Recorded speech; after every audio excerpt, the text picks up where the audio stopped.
Dalam pelajaran bahasa Indonesia, setidaknya kita akan mempelajari tentang 4 macam keterampilan berbahasa. Yang pertama adalah mendengar, yang kedua membaca, yang ketiga menulis, dan yang keempat berbicara.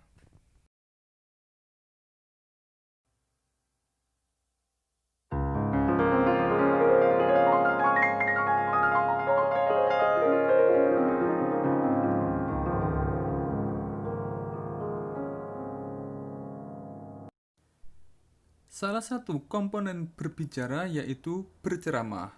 Menurut KBBI, ceramah adalah pidato oleh seseorang di hadapan banyak pendengar mengenai suatu hal, pengetahuan, dan sebagainya.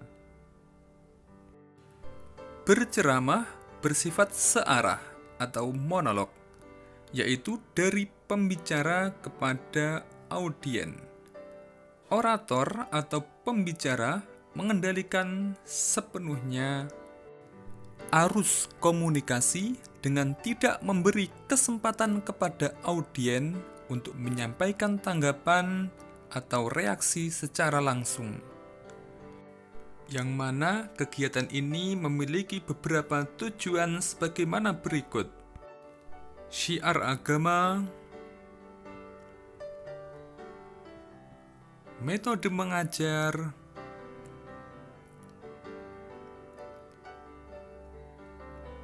menyampaikan apresiasi,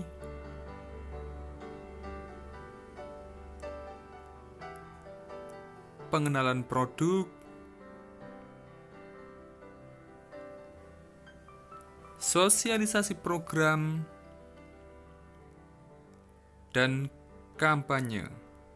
Saat berceramah, penceramah biasanya mengangkat suatu isu atau permasalahan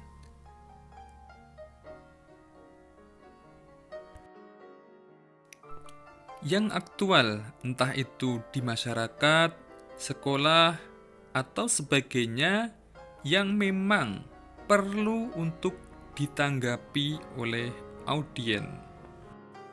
Selain ceramah, dalam kegiatan berbicara ada beberapa hal lain, di antaranya adalah pidato, yaitu pembicaraan di depan umum yang cenderung bersifat persuasif, yakni berisi ajakan ataupun dorongan pada khalayak untuk berbuat sesuatu. Yang kedua adalah khotbah, adalah pembicaraan di depan umum yang berisi penyampaian pengetahuan keagamaan atau praktik beribadah dan ajakan-ajakan untuk memperkuat keimanan. Kemudian muncul beberapa istilah sebagai berikut, yaitu tausiah, dakwah, dan tabligh. Dalam berbicara, yang patut untuk diperhatikan adalah mengenai penting atau tidaknya bahasan. Ini sifatnya relatif berdasarkan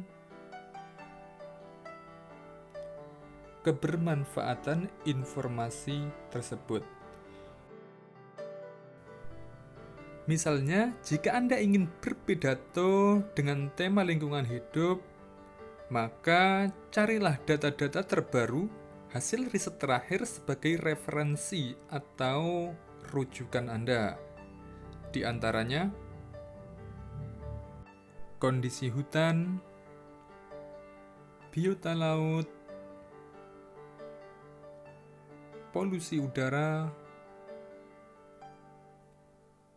polusi air,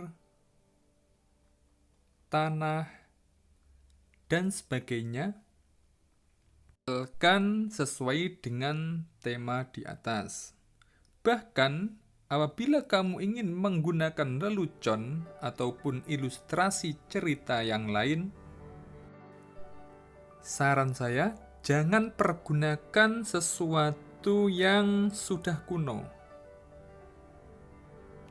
atau kita menyebutnya kedaluarsa, yang tidak lagi dikenali oleh audien, karena membuat informasi yang kita tampilkan menjadi tidak menarik lagi, atau istilahnya sudah basi lah. Sehingga dalam mengumpulkan dan menyusun bagian-bagian dari teks ceramah, kalian dapat melakukannya dengan tukar pendapat dengan teman, apakah tema ini masih relevan atau tidak. Kemudian yang kedua adalah googling, yaitu mencari informasi sebanyak-banyaknya dari internet. Setelah melakukan dua kegiatan tersebut, kini tibalah saatnya kita membuat struktur ceramah. Yang pertama adalah pembuka, yaitu berupa pengenalan isu, masalah, ataupun pandangan pembicara tentang topik yang akan dibahasnya, yang mana sifatnya harus aktual dan relevan dengan kondisi kita. Selanjutnya bagian isi, di mana terdapat serangkaian argumen, bukti-bukti faktual, dan data-data statistik yang dapat dipertanggungjawabkan dalam mendukung argumentasi kita. Yang terakhir, penutup, berisi tentang penegasan kembali atas pernyataan sebelumnya yang disertai dengan salam penutup.